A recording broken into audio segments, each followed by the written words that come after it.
Il arrive un moment dans la vie de chaque croyant où la foi est ébranlée, non pas par la raison ou des preuves, mais par un murmure, un doute soudain et rampant qui n'existait pas auparavant, une pensée qui surgit de nulle part, demandant « Dieu est-il vraiment avec moi? Entend-il vraiment mes prières ?» Vous essayez de la repousser, mais elle persiste, devenant de plus en plus forte chaque jour qui passe. Ce qui vous semblait autrefois être une certitude semble désormais fragile. Vous avez du mal à vous concentrer dans la prière et les écritures qui vous parlaient autrefois semblent désormais silencieuses. Ne vous y trompez pas, ce n'est pas une question innocente. C'est une attaque directe contre votre foi.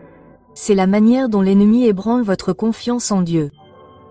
Depuis la nuit des temps, Satan a utilisé le doute comme l'une de ses plus grandes armes. Lorsqu'il s'est approché d'Ève dans le jardin, il n'est pas venu avec force ou violence. Il est venu avec une question. Dieu a-t-il vraiment dit? C'était une petite graine de doute, mais elle a suffi à la faire vaciller. Et lorsqu'elle l'a entretenue, le péché est entré dans le monde. L'ennemi agit toujours de la même manière aujourd'hui. Il murmure des mensonges dans le cœur des croyants, espérant qu'ils mordront à l'hameçon. Il n'a pas besoin de vous détruire carrément. Il a juste besoin que vous vous posiez des questions. Car s'il peut ébranler votre foi, il peut vous éloigner de la source même de votre force. Un jour, vous êtes fort dans le Seigneur, confiant en sa présence, marchant selon sa volonté. Mais soudain, quelque chose change. Vous ouvrez votre Bible et les mots vous semblent vides. Vous baissez la tête pour prier, mais vous avez l'impression que personne ne vous écoute. Vous entendez des sermons, mais ils ne touchent plus votre cœur comme avant. Et une pensée vous traverse l'esprit. Et si tout cela n'était que dans ma tête? Cette pensée ne vient pas de Dieu. C'est une attaque destinée à vous séparer de lui. L'ennemi sait que s'il peut créer une distance entre vous et la vérité, il peut affaiblir votre foi. C'est pourquoi le doute doit être reconnu pour ce qu'il est, une guerre spirituelle. Mais écoutez-moi, la foi ne se construit pas sur des sentiments. La foi se construit sur la vérité. Dieu n'est pas moins réel parce que vous vous sentez distant. Il n'est pas moins puissant parce que vous luttez. Le même Dieu qui vous a porté à travers le passé est toujours avec vous dans le présent. Il n'a pas changé. Sa parole n'a pas changé. Ses promesses n'ont pas failli. Vos sentiments peuvent changer comme le vent, mais la vérité de Dieu reste inébranlable. Et lorsque l'ennemi murmure, « Où est ton Dieu maintenant ?» vous répondez avec certitude, « Il est là où il a toujours été. » Alors, que faites-vous lorsque cette attaque survient? Vous ne l'entretenez pas. Vous ne la laissez pas prendre racine. Vous prenez position. La Bible dit dans Corinthiens 10:5, « Nous assujettissons toute pensée pour la rendre obéissante au Christ. » Cela signifie que vous ne laissez pas le doute s'installer dans votre cœur. Vous ripostez avec la parole de Dieu. Vous vous rappelez ses promesses même lorsque vos émotions vous disent le contraire. Vous vous souvenez des moments où il a répondu à vos prières, où il a ouvert une voie là où il n'y en avait pas, où il a prouvé sa fidélité et vous déclarez la vérité, quels que soient les mensonges que l'ennemi essaie de dire. Lorsque Jésus était dans le désert, Satan est venu à lui avec la tentation, la manipulation et la tromperie. Et comment Jésus a-t-il répondu? Avec la parole de Dieu, il n'a pas discuté ni entretenu de mensonges. Il a déclaré, il est écrit. Et avec chaque parole de vérité, l'ennemi a perdu son emprise. C'est aussi votre arme. Lorsque le doute s'insinue, vous le contrecarrez avec les Écritures. Lorsque la peur vous murmure à l'oreille, vous proclamez la fidélité de Dieu. Lorsque vous vous sentez distant, vous vous rappelez que Dieu est toujours proche. L'ennemi n'a aucun pouvoir sur un croyant qui reste ferme sur la parole. Alors aujourd'hui, si vous vous sentez attaqué, si le doute s'est insinué dans votre esprit, si votre foi semble faible, si vous vous demandez si Dieu est toujours avec vous, sachez ceci, l'ennemi ne vous attaquerait pas si vous n'étiez pas une menace pour son royaume. Le simple fait que vous affrontiez cette bataille signifie que Dieu vous prépare à quelque chose de plus grand. Vous pouvez vous sentir faible, mais votre faiblesse est une opportunité pour que la force de Dieu brille. Les attaques de l'ennemi sont la preuve que vous marchez dans la bonne direction. Ne cédez pas. Ne vous rendez pas. Tenez bon et combattez avec la vérité. Car à la croix, quand Jésus a dit « Tout est accompli », la guerre était gagnée. L'ennemi a déjà été vaincu et il le sait. C'est un menteur, un trompeur, et son pouvoir est limité. Mais le pouvoir de Dieu en vous est illimité. Vous ne vous battez pas pour la victoire. Vous vous battez à partir de la victoire. Tenez bon dans votre foi. Persévérez et ayez confiance qu'aucune attaque de l'ennemi ne pourra jamais vous séparer de l'amour de Dieu. Et c'est la vérité qui vous fera traverser chaque tempête. Depuis le début des temps, Satan a utilisé le doute comme l'une de ses plus grandes armes. Lorsqu'il s'est approché d'Ève dans le jardin, il n'est pas venu avec le feu et la destruction. Il n'a pas fait irruption avec force. Non. Il est venu avec quelque chose de bien plus subtil, une question. Dieu a-t-il vraiment dit ça? Cette seule phrase a suffi à semer l'incertitude dans l'esprit d'Ève. Elle l'a fait hésiter juste un instant, mais ce moment était tout ce dont l'ennemi avait besoin. Le doute a pris racine et le péché a suivi. C'est ainsi que Satan travaille. Il n'a pas besoin de déchirer votre foi d'un seul coup. S'il peut vous faire douter, s'il peut vous faire hésiter, il sait qu'il a commencé à affaiblir votre confiance en Dieu. Et l'ennemi fait la même chose aujourd'hui. Il n'attaque pas toujours avec quelque chose d'évident. Il ne vient pas toujours avec une tragédie ou une souffrance. Parfois, il place simplement une pensée dans votre esprit qui n'y était pas auparavant. Vous vaquez à vos occupations quotidiennes en vivant dans la foi lorsque, soudain, sans prévenir, une pensée surgit. Et si rien de tout cela n'était vrai? Cela semble innocent, voire naturel. Mais avant que vous ne vous en rendiez compte, cette simple question se transforme en bien plus. Vous commencez à vous demander: et si Dieu ne vous écoutait pas vraiment? Et si mes prières n'avaient pas d'importance? Et si j'avais eu tort tout ce temps? Et à mesure que ces pensées grandissent, la distance entre vous et Dieu grandit également. Non pas parce qu'il a changé, mais parce que vous avez laissé le doute s'installer. Un jour, votre foi est forte, votre cœur est en paix et vous marchez dans la confiance des promesses de Dieu. Mais ensuite, petit à petit, le doute s'installe. Vous ouvrez votre Bible, mais les mots ne vous touchent plus comme avant. Vous essayez de prier, mais vos paroles semblent vides, comme si elles flottaient dans l'air sans que personne ne les entende. Vous allez à l'église, mais au lieu de ressentir la présence de Dieu, vous vous sentez engourdi, déconnecté, incertain, puis l'ennemi murmure: voyez-vous, peut-être que tout cela n'a jamais été réel au départ. C'est ainsi que fonctionne l'attaque. Ce n'est pas toujours un effondrement instantané. Parfois, c'est une lente érosion de la confiance, un éloignement progressif jusqu'au jour où vous levez les yeux et réalisez que vous n'êtes plus sûr de ce que vous croyez. C'est pourquoi la Bible nous met en garde contre la menace. Pierre 5/8 dit: soyez sobres, soyez vigilants. Votre adversaire, le diable, rôde comme un lion rugissant, cherchant qui dévorer. L'ennemi est toujours à la recherche d'une ouverture, toujours à la recherche d'un moyen d'entrée. Et le doute est l'un des outils les plus efficaces qu'il utilise. Car s'il peut vous faire remettre en question la vérité, s'il peut planter des graines d'incertitude, il sait qu'à terme ces doutes peuvent se transformer en incrédulité. C'est pourquoi vous devez reconnaître le doute pour ce qu'il est. Pas seulement une pensée passagère, mais une attaque de l'ennemi. Une arme destinée à vous séparer du Dieu qui vous aime. Mais voici la bonne nouvelle. Le doute n'a pas à gagner. Ce n'est pas parce que l'ennemi plante une pensée que vous devez la croire.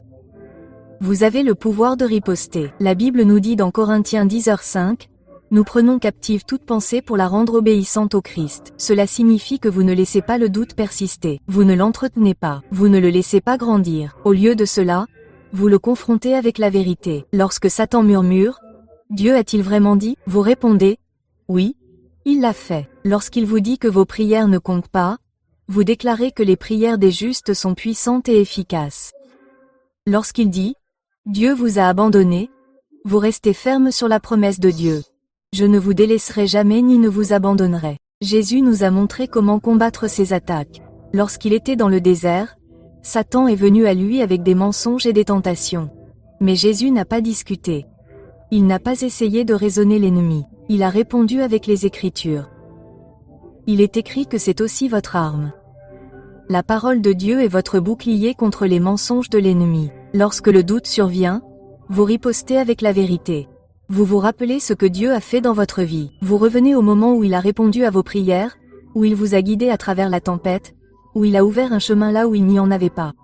Et vous refusez de laisser des sentiments temporaires ébranler les vérités éternelles, car au bout du compte, le doute est une bataille, mais c'est une bataille que vous pouvez gagner.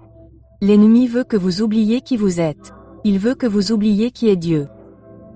Mais si vous tenez bon, si vous refusez de lâcher ce que vous savez être vrai, si vous vous accrochez à la foi même lorsque vous ne la ressentez pas, alors l'ennemi ne peut pas gagner. Parce que la vérité est plus grande que n'importe quel mensonge et la puissance de Dieu en vous est plus grande que n'importe quelle attaque contre vous.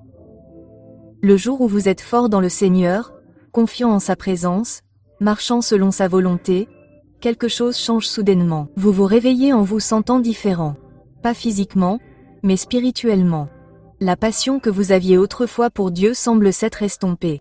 Vous ouvrez votre Bible, mais les mots ne touchent plus votre cœur comme avant. Vous vous agenouillez pour prier, mais vous avez l'impression de parler dans le silence. L'Église, qui était autrefois votre foyer, vous semble désormais étrangère, déconnectée. Vous essayez de persévérer, mais il manque quelque chose. Et puis une pensée vous vient à l'esprit. Et si tout cela n'était que dans votre tête, cela commence par un murmure, mais si rien n'est fait, cela se transforme en une tempête qui menace de noyer votre foi. Cette pensée ne vient pas de Dieu. Elle ne vient pas d'une pure recherche de la vérité. Elle vient d'un ennemi qui sème le doute depuis la nuit des temps. Satan sait qu'un croyant qui a pleinement confiance en Dieu est dangereux pour son royaume. Il attaque donc là où ça fait le plus mal, votre confiance en la présence de Dieu. Il sait que s'il peut vous faire douter de la vérité, c'est que vous êtes en danger. Dieu est proche, il peut vous faire sentir seul. Et s'il peut vous faire sentir seul, il peut vous affaiblir. C'est pourquoi tant de croyants, même les plus forts, traversent des périodes de doute et de sécheresse spirituelle. Ce n'est pas parce qu'ils ont perdu la foi, mais parce que leur foi est attaquée. Voyez-vous, l'ennemi comprend quelque chose que beaucoup de chrétiens oublient. La foi n'est pas une question de sentiments. Les sentiments changent. Ils vont et viennent comme le vent. Certains jours, vous vous sentez enflammé pour Dieu, et d'autres jours, vous vous sentez distant. Mais la vérité de Dieu ne dépend pas de ce que vous ressentez. Ses promesses ne sont pas moins vraies les jours où vous ne ressentez rien. Sa parole ne change pas en fonction de vos émotions. L'ennemi veut que vous fondiez votre foi sur ce que vous ressentez à un moment donné, car il sait que les sentiments sont instables. Mais la vraie foi n'est pas fondée sur l'émotion. Elle est fondée sur la vérité. Elle reste ferme même lorsque les sentiments ont disparu. C'est pourquoi lorsque le doute survient, vous devez le reconnaître pour ce qu'il est, un mensonge de l'ennemi. La Bible dit dans Jean 8h44 que Satan est un menteur et que Satan est un menteur, le père du mensonge. Tout ce qu'il fait a pour but de vous tromper, de vous éloigner de la vérité. Quand il murmure, Dieu n'est pas avec vous, il ment. Quand il dit que vos prières ne comptent pas, il ment. Quand il vous dit que vous êtes livré à vous-même, il ment. Mais écoutez-moi. Ce n'est pas parce que l'ennemi parle que vous devez l'écouter. Ce n'est pas parce qu'il attaque qu'il doit gagner. Vous avez le pouvoir de riposter. Vous avez le pouvoir de tenir bon. Car si Satan est le père du mensonge, Dieu est le Dieu de vérité. Alors, comment riposter? Vous combattez avec la parole de Dieu. Lorsque Jésus fut tenté dans le désert, Satan s'en prit à lui avec tromperie et doute. Mais Jésus n'entretint pas de mensonge. Il ne débattit pas. Il ne se défendit même pas. Il déclara simplement, « Il est écrit ». Chaque fois que l'ennemi essayait de déformer la vérité, Jésus répondait par les Écritures. Et savez-vous ce qui s'est passé? L'ennemi n'avait pas d'autre choix que de fuir. C'est aussi votre arme. Lorsque le doute s'insinue, vous le contrecarrez par la parole de Dieu. Lorsque la peur tente de vous ébranler, vous proclamez les promesses de Dieu. Lorsque vous vous sentez distant, vous vous rappelez la vérité. Le Seigneur est proche de tous ceux qui l'invoquent. Psaume 145/18. L'ennemi veut vous faire croire que le doute est la fin de votre foi, mais c'est un mensonge. Le doute n'est pas la fin, c'est une opportunité. Une opportunité de persévérer, d'aller plus loin, de vous rappeler pourquoi vous croyez ce que vous croyez. La foi n'est pas l'absence de doute.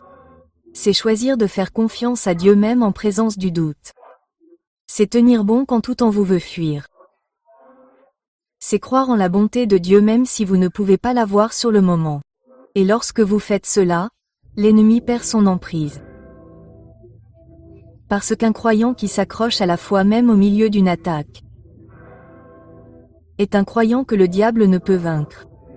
Alors aujourd'hui, si vous vous sentez éloigné de Dieu, si vous avez l'impression que votre foi est attaquée, ne vous découragez pas. Vous n'êtes pas seul, vous n'êtes pas oublié et vous n'êtes pas vaincu. C'est une bataille, mais c'est une bataille que vous pouvez gagner parce qu'à la croix, Jésus a déjà remporté la victoire. L'ennemi est déjà vaincu et aucune arme formée contre vous, pas même l'arme du doute, ne peut résister à la puissance de Dieu. Accrochez-vous à cette vérité, restez ferme dans votre foi et rappelez-vous ceci, vous ne combattez pas pour la victoire, vous combattez à partir de la victoire, et en Christ, vous avez déjà gagné. C'est pourquoi l'ennemi comprend quelque chose que beaucoup de croyants oublient. La foi ne se construit pas sur les émotions. Les sentiments changent, ils montent et descendent comme les vagues. Mais la vérité reste la même. Il y aura des jours où vous ressentirez la présence de Dieu si fortement, et puis il y aura des jours où vous ne ressentirez rien du tout. Mais écoutez-moi, Dieu n'est pas moins réel parce que vous ne le ressentez pas. Sa puissance n'est pas moins puissante parce que votre cœur est froid. L'ennemi veut que vous croyiez que si vous ne le ressentez pas, vous ne ressentirez rien du tout. Ne ressentez pas Dieu, il doit être absent. C'est un mensonge. La présence de Dieu ne dépend pas de vos émotions. Elle dépend de sa promesse.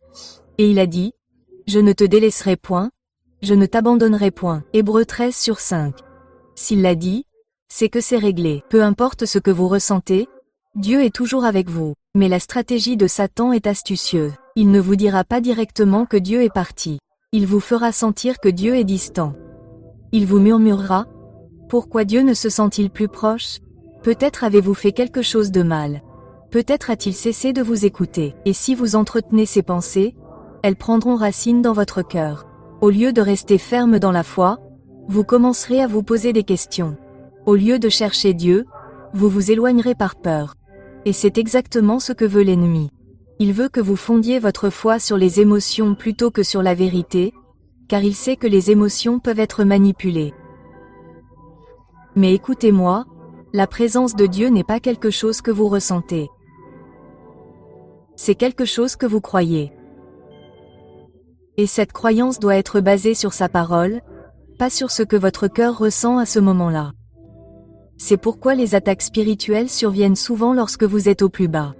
L'ennemi n'attaque pas toujours dans le feu du renouveau. Il attaque souvent dans les moments de calme, dans le silence lorsque vous êtes fatigué, découragé ou épuisé. C'est à ce moment-là qu'il murmure, « Dieu est-il vraiment avec vous ?» Et si vous ne faites pas attention, vous commencerez à regarder vos sentiments au lieu de regarder les promesses de Dieu. Mais la Bible nous avertit, nous vivons par la foi, pas par la vue. 2 Corinthiens 5/7. Cela signifie que vous ne marchez pas selon vos sentiments. Vous marchez selon ce que vous savez être vrai. Et quelle est la vérité? Que Dieu est toujours Dieu même dans votre silence. Qu'il agit toujours même lorsque vous ne pouvez pas le voir. Que son amour n'a pas changé même lorsque vos émotions ont changé. L'ennemi sait que s'il peut vous séparer de Dieu, il peut vous affaiblir, et l'un des moyens les plus simples d'y parvenir est de vous convaincre que vos prières n'ont pas d'importance. Il vous murmurera, « Pourquoi continuer à prier quand rien ne change? Pourquoi chercher Dieu quand il semble si loin ?» Et si vous croyez à ce mensonge, vous cesserez d'insister, vous cesserez de lire la parole. Vous cesserez d'élever la voix dans la prière. Et petit à petit, votre feu s'éteindra. Mais écoutez-moi, c'est exactement ce que veut l'ennemi. Il veut que vous arrêtiez de vous battre. Il veut que vous vous rendiez parce qu'il sait qu'au moment où vous cessez de chercher Dieu, vous devenez une cible facile. Mais je suis venu vous dire que ce n'est pas le moment d'abandonner. C'est le moment de riposter. Comment riposter? Vous combattez avec la vérité de la parole de Dieu. Lorsque vous vous sentez éloigné de Dieu, vous déclarez ses promesses. Lorsque l'ennemi murmure que vos prières n'ont pas d'importance, vous vous appuyez sur Jacques 5h16. La prière d'une personne juste est puissante et efficace. Lorsqu'il vous dit que Dieu est silencieux, vous déclarez Jérémie 29/12. Alors vous m'invoquerez, vous viendrez me prier et je vous écouterai. Lorsqu'il dit, Dieu vous a oublié, vous vous souvenez d'Ésaïe 49/16. Voyez-vous, j'ai dit, Dieu vous a oublié, je t'ai gravé sur la paume de mes mains. Voyez-vous, la parole de Dieu est votre arme. Vous ne combattez pas les sentiments par les sentiments. Vous les combattez par la vérité. Et voici la vérité. Votre foi ne se construit pas sur ce que vous ressentez. Elle se construit sur ce que vous savez. Et ce que vous savez, c'est que Dieu est fidèle. Il est proche. Il vous entend. Et il ne vous a jamais abandonné, même pas un instant. Alors, quand vous ne ressentez rien, priez quand même. Quand vous n'entendez pas sa voix, cherchez-le quand même. Quand l'ennemi vous dit d'arrêter, continuez quand même, car la foi ne consiste pas à ressentir. Il s'agit de faire confiance à celui qui ne faillit jamais. Et si vous tenez bon, Si vous tenez bon, si vous refusez de lâcher la vérité, alors aucune attaque de l'ennemi ne pourra jamais vous ébranler. L'ennemi attaque d'une autre manière, par les distractions et l'agitation. Il sait qu'il ne peut pas vous voler votre salut, alors il essaie de vous voler votre attention. Il remplit votre vie de bruit, de responsabilités sans fin et de pression constante jusqu'à ce que votre esprit soit si encombré que vous n'ayez plus de place pour Dieu. Vous vous réveillez dans le noir. Le matin, au lieu de prier, vos pensées sont accaparées par les tâches, les échéances et les soucis. Vous prévoyez de lire la parole, mais il arrive toujours quelque chose. Votre téléphone sonne, un email réclame votre attention, et avant même que vous ne vous en rendiez compte, la journée est terminée et Dieu a été mis de côté. Vous vous dites, demain, je prendrai le temps. Mais demain arrive et le cycle se répète. Ce n'est pas un accident, c'est une attaque. L'ennemi sait que tant que vous êtes trop occupé pour Dieu, vous ne marcherez jamais dans sa pleine puissance. Il n'a pas besoin de vous faire haïr Dieu, il a juste besoin de vous faire l'oublier. Il sait qu'un chrétien distrait est un chrétien faible. Un croyant qui ne prie pas est un croyant impuissant. Il remplit donc vos journées de tout sauf de la seule chose qui compte vraiment, votre relation avec Dieu. Il garde votre esprit occupé par le temporaire afin que vous négligez l'éternel, et lentement, sans vous en rendre compte, vous commencez à dériver. Votre foi n'est pas partie, mais elle n'est plus votre priorité. Votre cœur croit toujours, mais il ne brûle plus de passion. Et l'ennemi sourit parce qu'il sait qu'un chrétien qui est trop occupé pour Dieu est déjà à moitié vaincu. Jésus nous a mis en garde à ce sujet dans Luc 10. Marthe était occupée à des préparatifs tandis que Marie était assise aux pieds de Jésus écoutant ses paroles. Marthe ne faisait rien de pécheur. Elle servait, mais elle était tellement absorbée par ses tâches qu'elle en est devenue frustrée. Demandant même à Jésus de réprimander Marie pour ne pas l'avoir aidée. Et qu'a dit Jésus? Marthe, Marthe, tu es inquiète et bouleversée par beaucoup de choses, mais une seule chose est nécessaire. Marie a choisi ce qui est le mieux, et cela ne lui sera pas enlevé. Voyez-vous? L'ennemi veut que tu sois tellement concentré sur beaucoup de choses que tu rates la seule chose qui compte vraiment, s'asseoir aux pieds de Jésus. Mais écoutez-moi, être occupé n'est pas la même chose que porter du fruit. Le monde enseigne que plus on est occupé, plus on doit réussir. Mais dans le royaume de Dieu, c'est le contraire. La vraie force ne vient pas de tourner en rond. Elle vient du repos en lui. La Bible dit dans Ésaïe 41/31, « Ceux qui espèrent en l'Éternel renouvellent leur force. » Il n'est pas dit ceux qui sont les plus occupés. Il n'est pas dit ceux qui travaillent le plus dur. Il est dit ceux qui s'attendent au Seigneur. L'ennemi veut vous épuiser avec des distractions parce qu'il sait que lorsque vous courez constamment, vous n'avez pas le temps d'attendre Dieu. Et lorsque vous n'attendez pas Dieu, vous ne recevez pas sa force. C'est pourquoi vous devez être intentionnel. Ne laissez pas l'ennemi voler votre attention. Prenez du temps pour Dieu, quoi qu'il arrive. Réveillez-vous le matin et cherchez-le d'abord avant de vérifier votre téléphone. Prenez contact avec le Seigneur. Avant de courir vers le monde, courez vers sa parole. La Bible dit dans Matthieu 6h33, « Cherchez premièrement le royaume et la justice de Dieu, et toutes ces choses vous seront données par-dessus. » Mais remarquez qu'il est écrit en premier, pas en deuxième, pas quand vous avez le temps, pas après que tout le reste soit fait, en premier. Parce que si vous ne prenez pas de temps pour Dieu, l'ennemi fera en sorte que vous n'ayez jamais de temps pour Dieu. Et laissez-moi vous dire ceci, plus vous vous rapprochez de Dieu, plus l'ennemi essaiera de vous distraire. Il utilisera le travail, les loisirs, les relations et même le ministère pour détourner votre attention. Mais ne vous y trompez pas. Ne laissez pas l'ennemi utiliser les bonnes choses pour vous empêcher de faire ce qu'il y a de mieux. Le monde peut qualifier cela de normal, mais Dieu le qualifie de dangereux. Car un croyant distrait est un croyant vulnérable. Et si l'ennemi ne peut pas vous détruire, il se contentera de vous distraire suffisamment pour que vous n'entriez jamais dans la plénitude de ce que Dieu a pour vous. Alors aujourd'hui, prenez position. Refusez de laisser les distractions vous éloigner de Dieu. Réservez du temps pour être en sa présence et gardez le farouchement. Car lorsque vous donnez la priorité à Dieu, lorsque vous le recherchez par-dessus tout, aucune attaque de l'ennemi ne peut vous ébranler. Le monde peut essayer de vous éloigner, mais vous tiendrez ferme. L'ennemi peut le faire. Essayez de vous voler votre temps, mais vous ne le laisserez pas faire, Car vous savez qu'en présence de Dieu, il y a la force, la paix et la victoire. Et lorsque vous le mettez en premier, tout le reste se met en place. C'est la puissance d'une vie sans distraction. Une autre façon dont Satan attaque est d'utiliser la tentation. Il connaît vos faiblesses. Il a étudié vos schémas. Il sait quelles pensées peuvent vous éloigner, quels désirs peuvent vous piéger et quels péchés peuvent vous prendre au piège. Il ne vient pas toujours avec quelque chose d'évident. Il ne se tient pas devant vous avec une fourche et un contrat pour votre âme. Non, il vient subtilement. Il vient sous la forme d'un petit compromis, d'une pensée qui ne dit que cela une fois. Il vient sous la forme d'une opportunité qui semble bonne en surface, mais qui vous éloigne de Dieu. Il sait que la plupart des croyants ne succomberont pas à une attaque flagrante. Au lieu de cela, il tend un piège, une tentation qui semble inoffensive, mais qui mène finalement à la destruction. C'est ainsi qu'il a toujours travaillé. Lorsqu'il a tenté Jésus dans le désert, il l'a fait. Il n'est pas venu avec violence ou force. Il est venu avec des suggestions. Il a essayé de tordre la parole de Dieu, offrant à Jésus puissance, satisfaction et un chemin plus facile. Et c'est ce qu'il vous fait.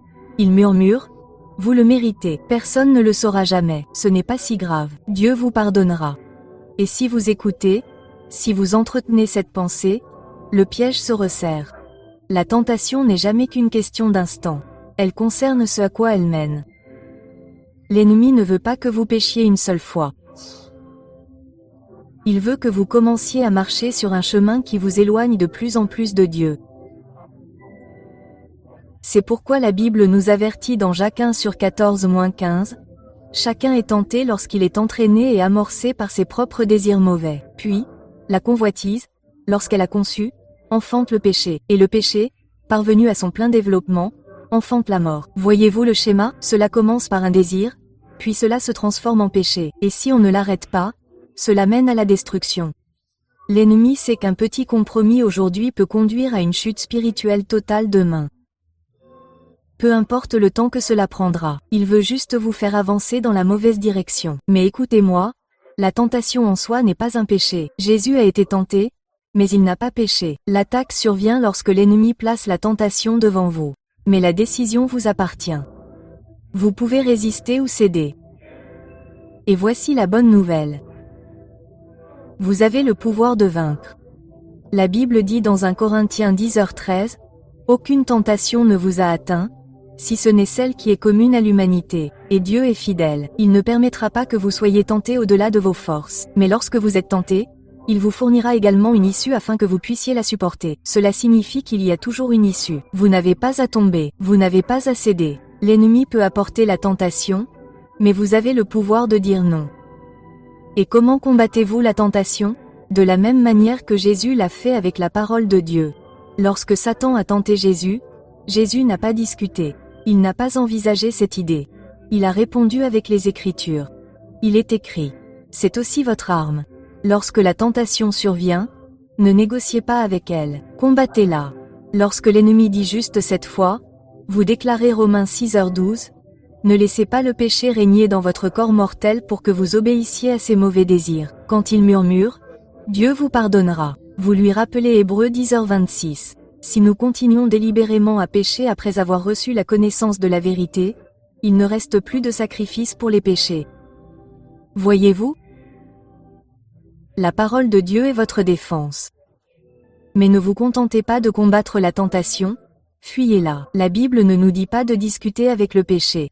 Elle nous dit de le fuir. 2 Timothée 2:22 dit, « Fuis les mauvais désirs de la jeunesse et recherche la justice, la foi, l'amour et la paix. » Si vous savez que quelque chose est une faiblesse pour vous, ne l'entretenez pas. Ne le gardez pas pour vous. Ne donnez pas à l'ennemi un point d'appui. Si une certaine relation vous conduit au péché, coupez-y court. Si une habitude vous éloigne de Dieu, abandonnez-la. Si un lieu, un site web, une pensée ou une influence vous conduit sur la mauvaise voie, détournez-vous. L'ennemi ne peut pas vous faire pécher. Il ne peut que vous tenter. Le choix vous appartient. Alors aujourd'hui, restez fort. L'ennemi veut que vous tombiez, mais Dieu vous a donné tout ce dont vous avez besoin pour tenir bon. Ne cédez pas. Ne croyez pas au mensonge selon lequel la tentation est trop forte pour vous. Vous avez la puissance du Saint-Esprit en vous. Et lorsque vous résistez au diable, la Bible promet qu'il fuira loin de vous. Jacques 4:7. Vous n'êtes pas faible, vous n'êtes pas impuissant. Vous êtes plus que vainqueur par le Christ. Ne tombez donc pas dans le piège de l'ennemi. Ne laissez pas la tentation vous éloigner de Dieu. Tenez-vous sur sa parole. Marchez dans sa force et vivez dans la victoire qui vous est promise. Jésus a déjà gagné pour vous. Car en Christ, vous n'êtes pas seulement quelqu'un qui combat la tentation. Vous êtes quelqu'un qui la surmonte. Les attaques de l'ennemi sont réelles. Il vient avec le doute, avec des distractions, avec la tromperie. Il tente, il accuse, il sème la confusion. Il fait tout ce qu'il peut pour affaiblir votre foi, pour vous éloigner de Dieu, pour vous faire douter de la vérité. Mais écoutez-moi.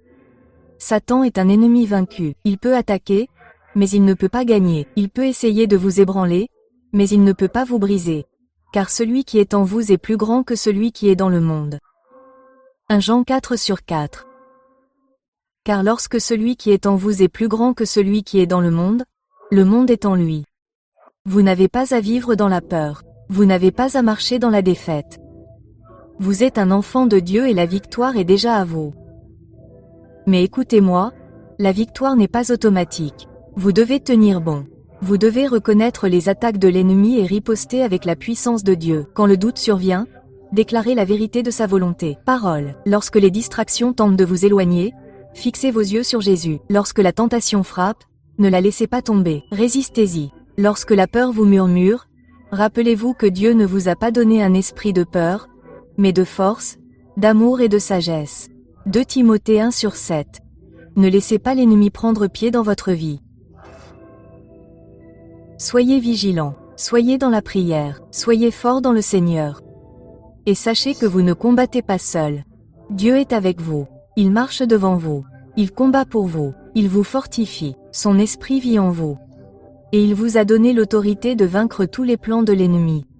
Ne vous lassez donc pas, ne reculez pas, continuez. Tenez bon, marchez avec foi, car quelle que soit la férocité de l'attaque, quelle que soit la force de la bataille, la victoire est déjà remportée. Jésus-Christ a vaincu l'ennemi et en lui vous êtes plus que vainqueur. Alors, prenez votre casquette. Qu'avez-vous gagné? Jésus-Christ a vaincu l'ennemi.